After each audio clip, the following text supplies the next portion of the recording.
दोस्तों इस वीडियो में अपने देश की कुछ खबरों पर बात करेंगे। उत्तरकाशी के अंदर जो 40 मजदूर पिछले 7 दिनों से टनल के अंदर फंसे हुए हैं उस पर बात करेंगे। साथ ही साथ उत्तर प्रदेश के मुख्यमंत्री योगी आदित्यनाथ ने हलाल प्रोडक्ट पर बैन लगा दिया है, इस पर भी चर्चा करेंगे। लेकिन पहले आपको कांग्रेस के नेता का एक बयान बता देते हैं जो उन्होंने फिलिस्तीन और इजराइल की जंग को लेकर दिया है।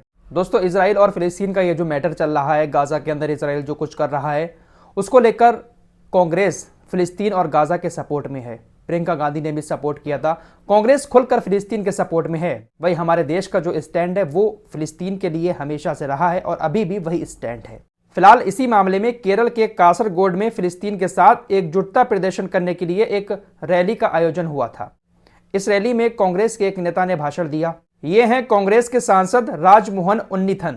कांग्रेस सांसद ने बेंजामिन नेतन्याहू के खिलाफ नून वर्ग मॉडल की जमकर वकालत की। इन्होंने कहा कि आज बेंजामिन नेतन्याहू एक युद्ध अपराधी के रूप में दुनिया के सामने खड़े हैं। अब समय आ गया है कि फिलिस्तीनियों के ऊपर उनकी सेना के द्वारा जो अत्याचार किया जा रहा है उसको लेकर बिना किसी मुकदमे के ही बेंजामिन नेतन्याहू को गोली मार देनी चाहिए। कांग्रेस नेता के इस बयान को लेकर काफी चौंकाने वाले रिएक्शन आ रहे हैं कि इस तरह का बयान खुले तौर पर कांग्रेस नेता ने कैसे दे दिया। फिलहाल अब चलते हैं उत्तरकाशी की तरफ। यह खबर मैं आपको बता भी चुका हूं और यह बहुत बड़ी खबर है इस वक्त भारत की, लेकिन इस खबर पर किसी की नजर नहीं है क्योंकि टनल के अंदर कोई वीवीआईपी लोग फंसे हुए नहीं है बल्कि मजदूर फंसे हुए हैं। अभी अगर टनल के अंदर कोई वीवीआईपी लोग फंसे हुए होते, कोई नेता फंसे हुए होते तो विदेशों से मशीनरी मंगाकर काम शुरू कर दिया गया होता, लेकिन पिछले 7 दिनों से फंसे हुए हैं। दिल्ली से मशीन मंगाई गई थी, वो मशीन खराब हो गई जिसके बाद काम भी रुका हुआ है। अब एक और नई मशीन वहां पर पहुंची है लेकिन अभी भी उनके निकलने की कोई उम्मीद नहीं है। अब कहा जा रहा है कि पहाड़ को ऊपर से खोदा जाएगा। टनल के अंदर एक पाइप डाला जा रहा था, 70 मीटर शायद वो पाइप जाना था, 24 मीटर ही पहुंच पाया कि मशीन खराब हो गई। टनल इस तरह से बंद हो गई है कि उसको खोलने के लिए बहुत कोशिशें की जा रही हैं लेकिन अभी तक टनल नहीं खुल पाई है।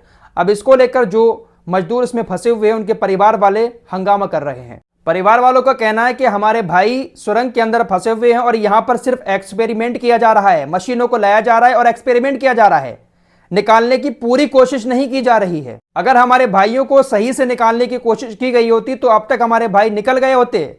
साथ ही साथ परिवार वालों ने आरोप लगाया कि यहां पर कोई बैक सपोर्ट में मशीन भी नहीं है। उन्होंने कहा कि सुरंग की अगर साइड से कटिंग की जाती तो शायद अब तक हमारे भाई बाहर निकल आते, लेकिन उस तरह से निकालने की कोशिश नहीं की जा रही है जिस तरह से निकालना चाहिए। तो ये गंभीर आरोप लगाते हुए थोड़ा सा हंगामा भी किया है। फिलहाल एक नई मशीन वहां पर पहुंची है और सुरंग के गेट पर ही एक छोटा सा मंदिर भी बनाकर उस मशीन का स्वागत किया गया है। वहां पर पूजा की और उसके बाद अब मशीन काम वहां पर शुरू करेगी। फिलहाल अब जो अपडेट आया है उसके मुताबिक पहाड़ को खोदकर सुरंग के अंदर जाने की कोशिश की जाएगी, लेकिन यह बहुत दर्दनाक खबर है।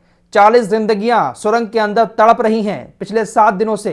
देश के बड़े बड़े नेताओं को अब तक वहां पर पहुंच जाना चाहिए था। देश के बड़े बड़े नेताओं को इसकी सुध लेनी चाहिए थी। ये लोग सही से निकल भी पाएंगे या नहीं निकल पाएंगे, फिलहाल वो तो शुक्र है कि एक पाइप है वहां तक छोटा सा जिसके जरिए ऑक्सीजन और खाना उन लोगों तक पहुंच रहा है। जरा सोचिए अगर ये पाइप भी नहीं होता और ऑक्सीजन और खाना वहां तक नहीं पहुंच पा रहा होता तो अब तक उन 40 जिंदगियों का क्या हुआ होता। फिलहाल इसी बीच एक खबर उत्तर प्रदेश से आ रही है। उत्तर प्रदेश सरकार ने सभी हलाल प्रोडक्ट्स पर बैन लगा दिया है। जो हलाल सर्टिफाइड चीजें हैं अब वो उत्तर प्रदेश के अंदर नहीं बिकेंगी। एक व्यापारी ने लखनऊ के अंदर हलाल सर्टिफाइड चीजों को लेकर, हलाल सर्टिफिकेट को लेकर एक शिकायत दर्ज कराई थी। तो इन्हीं सारे मामलों को देखते हुए उत्तर प्रदेश की सरकार ने हलाल सर्टिफाइड चीजों को बंद कर दिया है और यह कहा कि हलाल सर्टिफिकेट के जरिए जो चीजें बेची जा रही हैं उससे बहुत बड़ी फंडिंग भी हो रही है और ये फंडिंग जो है वो गलत कामों में भी इस्तेमाल हो रही है। तो बहुत सारी चीजों को देखते हुए योगी आदित्यनाथ ने हलाल सर्टिफाइड चीजों को उत्तर प्रदेश में बैन कर दिया। इसको लेकर अब कांग्रेस ने कहा है कि बीजेपी को अपनी हार नजर आ रही है, इसलिए वो तुष्टीकरण की राजनीति कर रही है इस तरह के मुद्दों को उठाकर। तो फिलहाल ये कुछ खबरें थी जो आपके सामने रखी। जो मजदूर वहां पर फंसे हुए हैं उनके लिए भी आप सभी लोग दुआ करें।